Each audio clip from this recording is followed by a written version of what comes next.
Conocerán la verdad y la verdad los hará libre. El día de hoy presentan estudios bíblicos a través de la Biblia, un análisis contextualizado, exegético y hermenéutico de la Biblia, desde Génesis hasta Apocalipsis, capítulo por capítulo, versículo por versículo, estudiaremos la Biblia para crecer en el conocimiento de la palabra de Dios. Estos estudios fueron diseñados por el teólogo erudito John Berno Magui y fueron narrados por el pastor Samuel Montoya. Acompáñenos en este interesantísimo recorrido bíblico a través de la Biblia. Los dejo con el estudio del día de hoy. En este capítulo Amén. encontraremos los siguientes aspectos.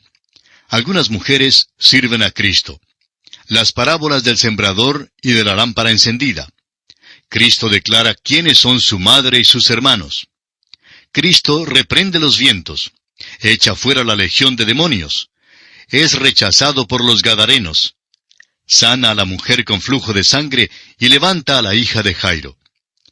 Entramos ahora en el capítulo 8 de Lucas y vemos que este capítulo registra eventos que se encuentran ya en los otros evangelios sinópticos, es decir, Mateo y Marcos.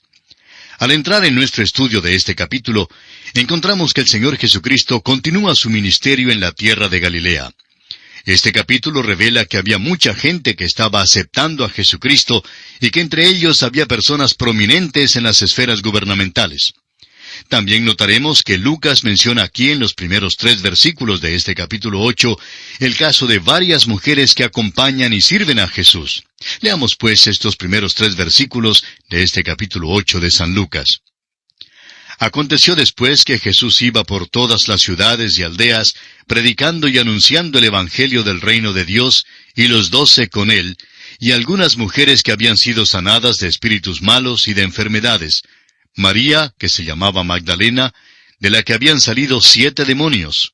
Juana, mujer de Chuza, intendente de Herodes, y Susana, y otras muchas que le servían de sus bienes. Notamos aquí que mientras Jesús pasaba por todas estas ciudades y aldeas, continuaba predicando y anunciando el Evangelio del reino de Dios. Notemos también que algunas de las mujeres que le seguían habían sido sanadas de enfermedades y liberadas de espíritus malignos. Y más adelante, en este capítulo 8, hablaremos con más amplitud sobre los espíritus malos. Pero notemos que aquí el doctor Lucas menciona a una de las mujeres que había sido liberada de los demonios, María Magdalena, y nos dice que de ella habían salido 7 demonios. Y esto nos revela, en primer lugar, la atención que Jesús dio a las personas que eran atormentadas por los demonios. Y en segundo lugar, el poder de Jesús para expulsar los demonios. Finalmente, notamos que el doctor Lucas nombra a uno de los oficiales gubernamentales. Nos dice que Chuza era intendente de Herodes y que su esposa Juana seguía al Señor Jesucristo y junto con otras muchas mujeres le servían de sus bienes. Llegamos ahora a la parábola del sembrador que aparece en los versículos 4 al 15 y que ya consideramos en nuestro estudio de los evangelios escritos por Mateo y Marcos. Por esto, no creemos que sea necesario leer todo este pasaje. Vamos a leer solamente las explicaciones que da el mismo Señor Jesucristo sobre el significado de esta parábola en los versículos 11 hasta el 15 de Lucas capítulo 8. Esta es pues la parábola. La semilla es la palabra de Dios. Y los de junto al camino son los que oyen, y luego viene el diablo y quita de su corazón la palabra para que no crean y se salven. Los de sobre la piedra son los que, habiendo oído, reciben la palabra con gozo, pero éstos no tienen raíces. Creen por algún tiempo, y en el tiempo de la prueba se apartan. La que cayó entre espinos, estos son los que oyen, pero yéndose son ahogados por los afanes y las riquezas y los placeres de la vida, y no llevan fruto. Mas la que cayó en buena tierra, estos son los que con corazón bueno y recto retienen la palabra oída y dan fruto con perseverancia. Amigo oyente, es nuestra ferviente oración que usted se encuentre entre aquellos de corazón bueno y recto que retienen la palabra oída y que esté decidido a obedecer el mensaje de la palabra de Dios, y luego esté dispuesto a permanecer fiel y a dar una buena cosecha. Bien, amigo oyente, nuestro tiempo se ha agotado, así es que tenemos que detenernos por esta ocasión. Continuaremos, Dios mediante, considerando este capítulo 8 del Evangelio según San Lucas en nuestro próximo programa. Es nuestra ferviente oración que el Señor llene su vida del conocimiento pleno de su bendita palabra. Continuamos, amigo oyente, nuestro recorrido por el Evangelio según San Lucas. Siguiendo adelante con el estudio del capítulo 8, llegamos ahora a la parábola de la luz que encontramos en el versículo 16 hasta el versículo 18. Así es que vamos a comenzar leyendo estos versículos 16 hasta el 18 de este capítulo 8 de Lucas. Nadie que enciende una luz la cubre con una vasija, ni la pone debajo de la cama, sino que la pone en un candelero para que los que entran vean la luz. Porque nada hay oculto que no haya de ser manifestado, ni escondido que no haya de ser conocido y de salir a luz. Mirad pues cómo oís, porque a todo el que tiene se le dará, y a todo el que no tiene, aun lo que piensa tener se le quitará. Esta es una parábola que demanda acción. La luz crea responsabilidad y una persona que recibe la verdad tiene que actuar según esta verdad. Somos responsables según el grado de luz que nos ha sido dada. Leamos ahora los versículos 19 hasta el 21. Entonces su madre y sus hermanos vinieron a él, pero no podían llegar hasta él por causa de la multitud. Y se le avisó diciendo, tu madre y tus hermanos están fuera y quieren verte. Él entonces respondiendo les dijo, mi madre y mis hermanos son los que oyen la palabra de Dios y la hacen. En estos versículos, Jesucristo nos deja ver una nueva dimensión en cuanto a nuestra relación con Él. No es que Jesucristo esté negando las relaciones filiales. Lo que Él está diciendo es que el ser salvo, el llegar a ser un hijo de Dios, es en realidad tener con Él una relación más estrecha que la que tuvo su propia madre humana. Es decir, que nuestra relación con Cristo debe ser una relación mucho más profunda, mucho más elevada y duradera, una relación que supere cualquier relación que esté basada en la mera consanguinidad. Ahora, si usted tiene su Biblia abierta, como le indicamos al comienzo del programa, notará que llegamos ahora al incidente en el cual Jesús calma la tempestad. Leamos los versículos 22 al 25 de Lucas capítulo 8. Aconteció un día que entró en una barca con sus discípulos y les dijo, pasemos al otro lado del lago. Y partieron. Pero mientras navegaban, él se durmió. Y se desencadenó una tempestad de viento en el lago, y se anegaban y peligraban. Y vinieron a él y le despertaron, diciendo, Maestro, maestro, que perecemos.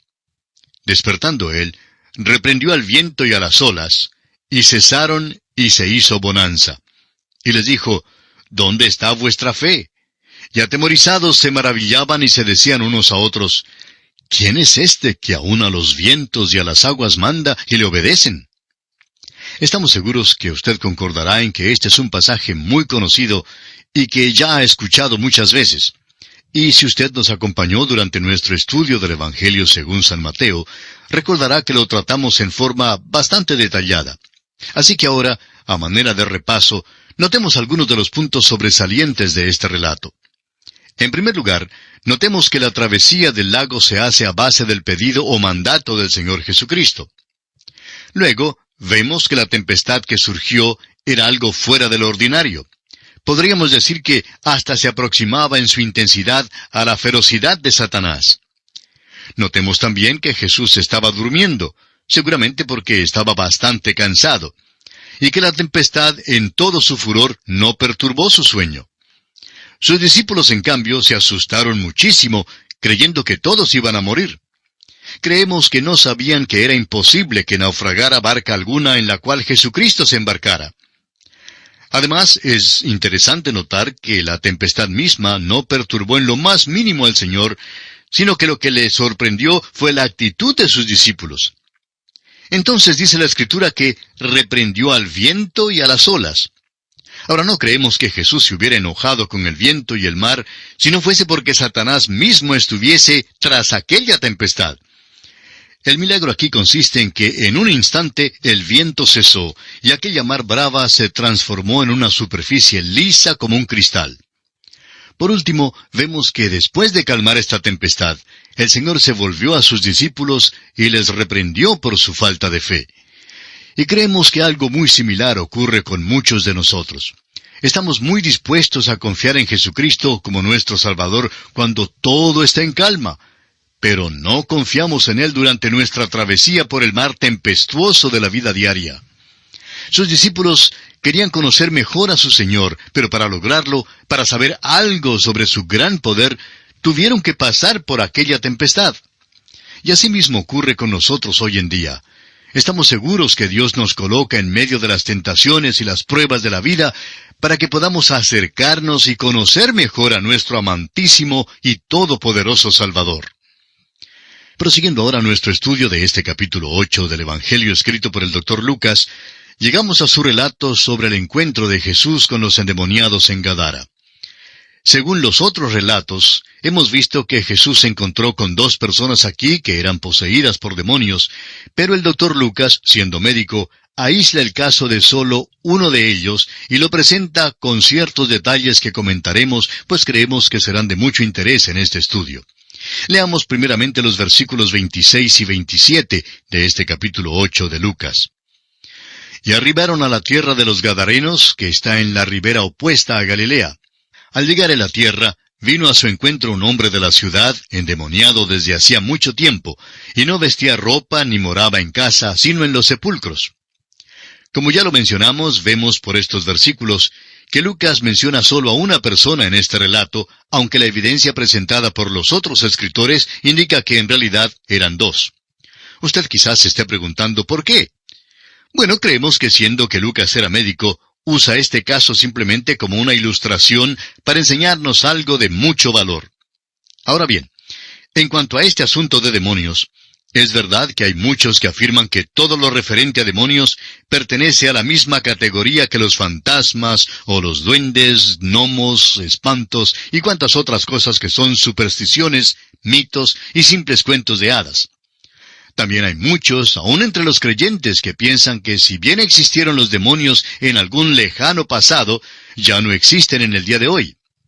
Sin embargo, estamos viendo especialmente en días recientes como si el péndulo ha cogido el rumbo opuesto, ya que es mucho lo que se escucha, se comenta y se lee ahora en cuanto al resurgimiento del ocultismo, de la adoración a Satanás y de la posesión demoníaca.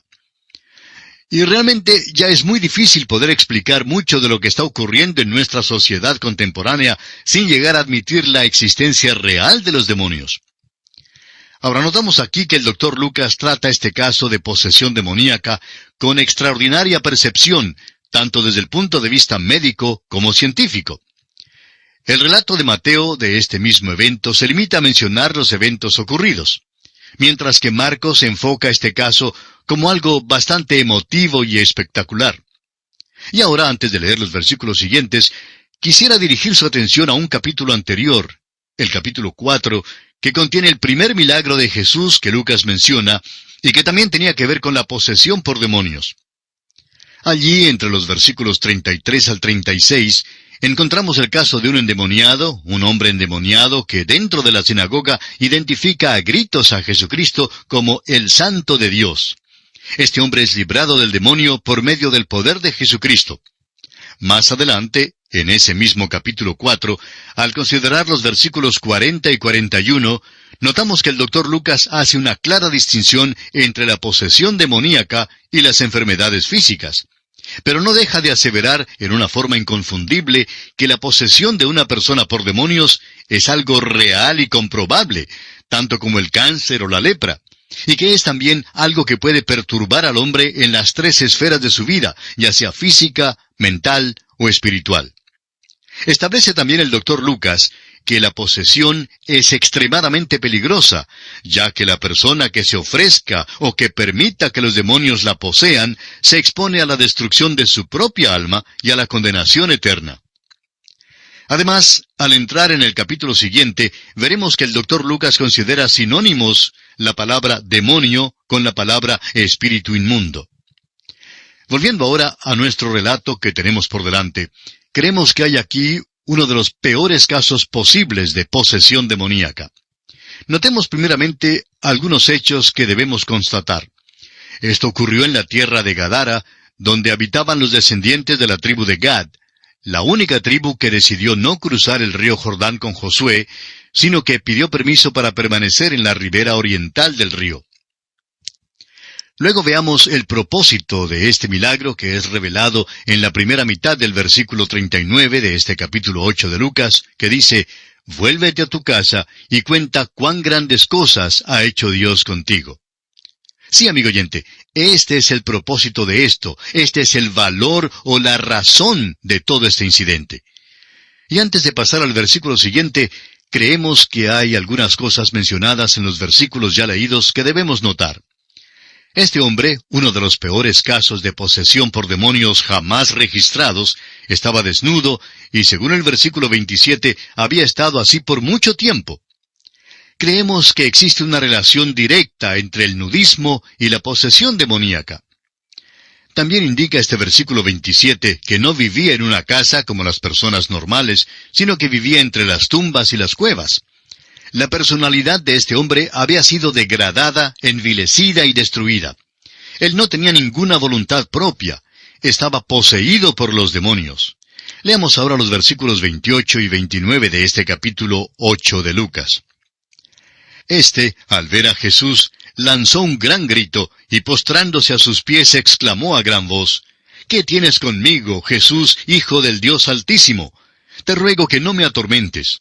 Porque mandaba al espíritu inmundo que saliese del hombre, pues hacía mucho tiempo que se había apoderado de él, y le ataban con cadenas y grillos, pero rompiendo las cadenas, era impelido por el demonio a los desiertos.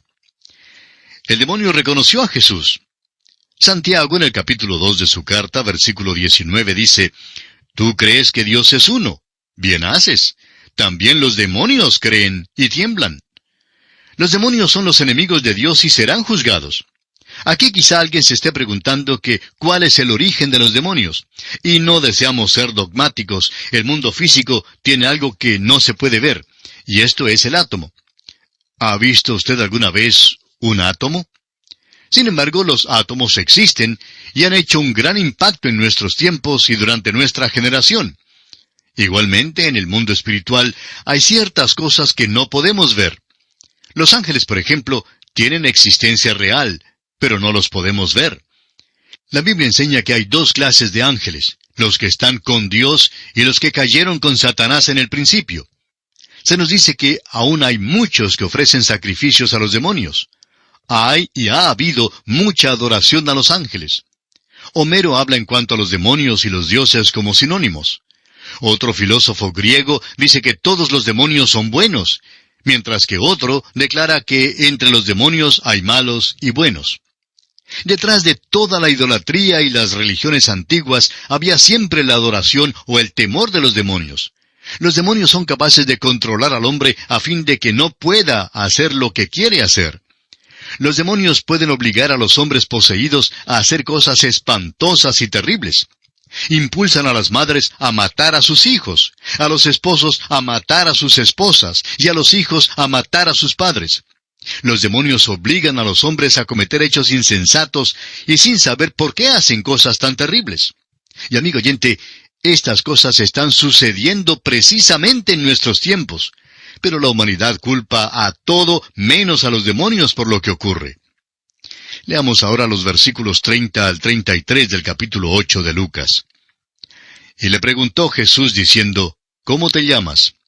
Y él dijo, Legión, porque muchos demonios habían entrado en él, y le rogaban que no los mandase ir al abismo. Había allí un hato de muchos cerdos que pacían en el monte, y le rogaron que los dejase entrar en ellos. Y les dio permiso. Y los demonios, salidos del hombre, entraron en los cerdos, y el hato se precipitó por un despeñadero al lago, y se ahogó. Este hombre no era poseído por un solo demonio, sino por una legión de demonios. Debemos notar que había entre 3,000 y 6,000 hombres en una legión romana de soldados.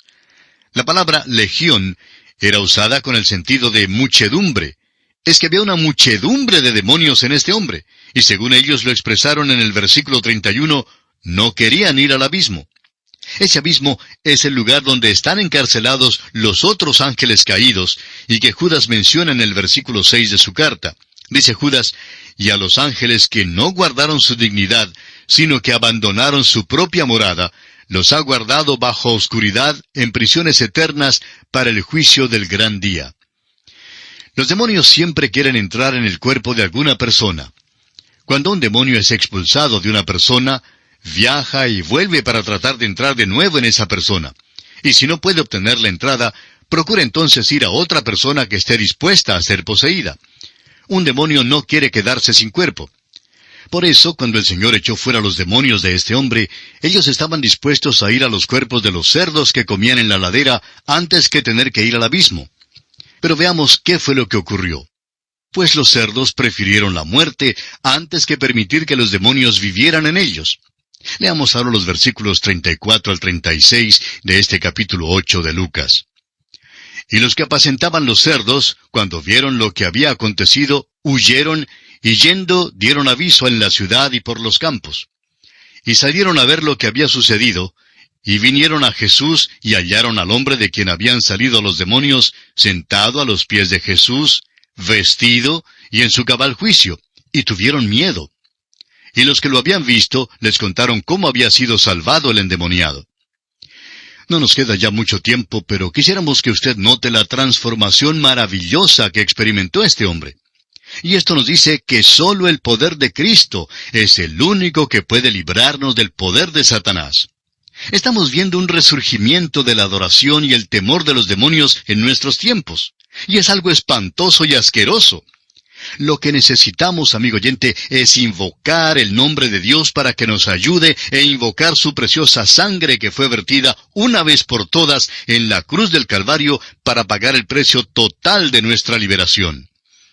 Amigo oyente, le invitamos a que usted abra en este mismo instante las puertas de su corazón al Hijo de Dios, el Señor Jesucristo, y le reciba como su personal Salvador, como el Señor y dueño absoluto de todo su ser.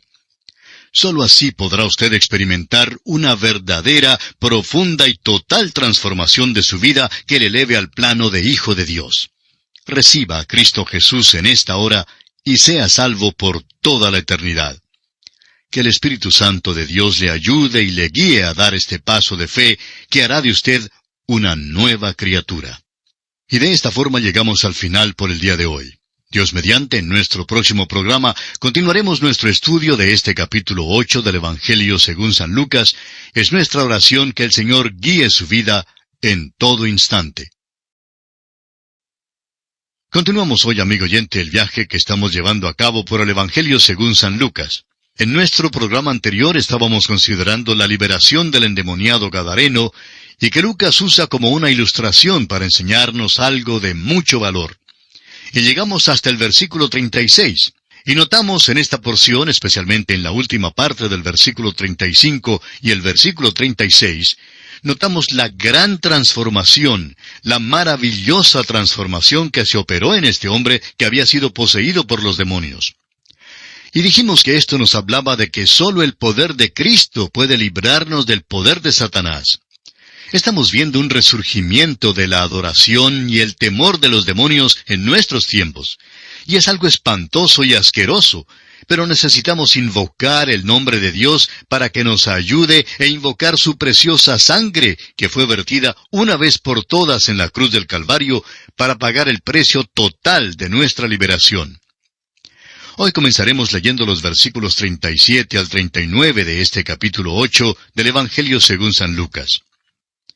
Entonces toda la multitud de la región alrededor de los Gadarenos le rogó que se marchase de ellos, pues tenían gran temor.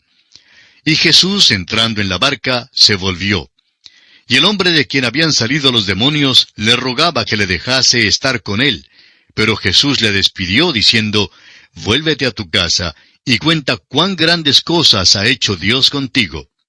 Y él se fue, publicando por toda la ciudad cuán grandes cosas había hecho Jesús con él. Como lo mencionamos al principio de este estudio sobre este hombre endemoniado, Cristo cumplió un propósito específico al liberarlo del yugo de los demonios que lo poseían. El versículo 39 declara que Jesús le dice que vuelva a su hogar y que cuente lo que Cristo había hecho por él. Notamos entonces que este hombre se fue y publicó a través de toda la ciudad las grandes cosas que le habían acontecido. Y no creemos que hubo alguna persona que fuera capaz de silenciar su testimonio. Y así sucede también hoy en día, amigo oyente. Cuando una persona encuentra la libertad por medio de Jesucristo, cuando es liberada del poder de Satanás y sus demonios, no puede menos que proclamar su testimonio a todo aquel que esté y también a los que no estén dispuestos a escucharlo. Es verdad que en nuestro derredor vemos tinieblas que son cada vez más negras y amenazantes, pero es igualmente cierto que Jesucristo es todopoderoso y que puede y quiere librarnos de todo pecado. Leamos ahora el versículo 40 de Lucas capítulo 8. Cuando volvió Jesús, le recibió la multitud con gozo, porque todos le esperaban. Y encontramos aquí un gran contraste. El versículo 37 dice que los gadarenos le rogaron que se fuese de entre ellos, porque tuvieron gran temor, y añade que Jesús accedió inmediatamente a su solicitud, subiendo a su barco y volviendo a la ribera opuesta. Y es aquí donde observamos el contraste, pues según lo vemos aquí en el versículo 40, cuando Jesús llegó de nuevo al punto de partida en su viaje a través del lago, había allí una multitud que lo recibió y le dio la bienvenida. Mientras en una ribera le piden a Jesús que se vaya, que se aparte de ellos, en la ribera opuesta había una multitud que esperaba su venida. Y así ocurre en nuestros días, amigo oyente.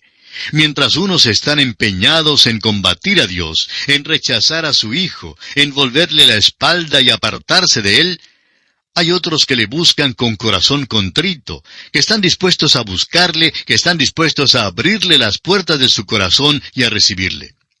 Y es nuestra esperanza y es nuestra oración, amigo oyente, que usted se encuentre entre aquellos que están dispuestos a recibir a Jesucristo en su corazón como su único y personal Salvador, y que esperan con gozo su venida. Bueno, llegamos ahora a otro caso tan interesante como importante. Jesús sana a la mujer con flujo de sangre y levanta a la hija de Jairo. Leamos los versículos 41 al 44 de este capítulo 8 de Lucas. Entonces vino un varón llamado Jairo, que era principal de la sinagoga, y postrándose a los pies de Jesús, le rogaba que entrase en su casa, porque tenía una hija única, como de 12 años, que se estaba muriendo. Y mientras iba, la multitud le oprimía.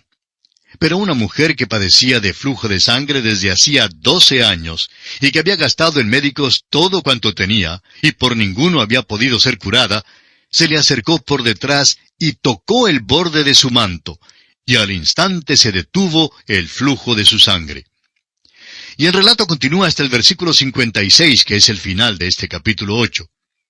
Según este pasaje, entre toda esa multitud que se había juntado para recibir a Jesús, había dos personas desesperadas. Primero, tenemos el caso de Jairo, quien vino a buscar a Jesús para que sanara a su hijita, no para levantarle de los muertos, porque no había muerto aún cuando Jairo salió para buscar a Jesús. Su fe quizá era poca, pero su situación era desesperante. Jairo creía que Jesús tendría que tocarla. Jesús comenzó a atender a Jairo, pero la interrumpió la mujer con el flujo de sangre. Ahora, esta mujer había estado sufriendo esta aflicción por 12 años. Y la hija de Jairo tenía 12 años también. O sea que 12 años de tinieblas se acababan mientras que 12 años de luz desaparecían. Cuando Jairo vino a Jesús era para pedirle que sanara a su hija. Su fe, como hemos dicho, quizá no era tan fuerte, pero en cambio la fe de esta mujer sí lo era. Ahora notemos que Jesús no fue quien tocó a la mujer, sino que ella le tocó a él y fue sanada al instante. Recuerde que una multitud le apretaba en todo su derredor. Los discípulos sabían que la multitud le había tocado y sin embargo, solo la mujer fue sanada. Jairo se sintió tan desesperado porque su hijita estaba tan enferma. Él estaba allí presente cuando Jesús sanó a la mujer dándole su paz. Y este incidente iba a preparar a Jairo y a fortalecer su fe cuando llegaran las noticias horribles de que su hijita ya había muerto. Eso nos puede parecer chocante y quizás hasta brutal, pero el hecho es que Jesús esperó hasta que la niña muriera antes de ir con Jairo. Ahora, cuando llegaron a la casa de Jairo, ya había allí muchas lamentaciones y llanto, pero vemos que dejaron de llorar lo suficiente como para reírse de Jesús en su incredulidad, pues notamos en los versículos 52 y 53 que dice, «Y lloraban todos y hacían lamentación por ella, pero él dijo, no lloréis, no está muerta, sino que duerme». y se burlaban de él, sabiendo que estaba muerta. El Señor tomó a Pedro, a Jacobo y a Juan, al padre y a la madre de la niñita, adentro con él, al lugar donde estaba acostada la hijita. Ahora, el doctor Lucas es el único evangelista que menciona 2 casos de resurrección, y dice aquí en los versículos 54 al 56 de Lucas capítulo 8, «Mas él, tomándola de la mano, clamó diciendo, Muchacha, levántate. Entonces su espíritu volvió, e inmediatamente se levantó, y él mandó que se le diese de comer. Y sus padres estaban atónitos. Pero Jesús les mandó que a nadie dijesen lo que había sucedido». El Señor Jesús habló a esta niña en una manera muy amable, diciéndole, «Muchacha, levántate». Estas palabras también pueden traducirse así, «Ovejita, despiértate». Y la niña se levantó. La devolvió a un mundo de sufrimiento por consideración a sus padres y no necesariamente para su propio bien. Amigo oyente, ¿se ha fijado usted en que el método que Jesús usa para levantar a los muertos siempre es el mismo? Les llama y ellos oyen su voz. Nuestro Señor ha demostrado una vez más que Él es Dios de veras. Y esto nos trae al final del capítulo 8 del Evangelio según San Lucas.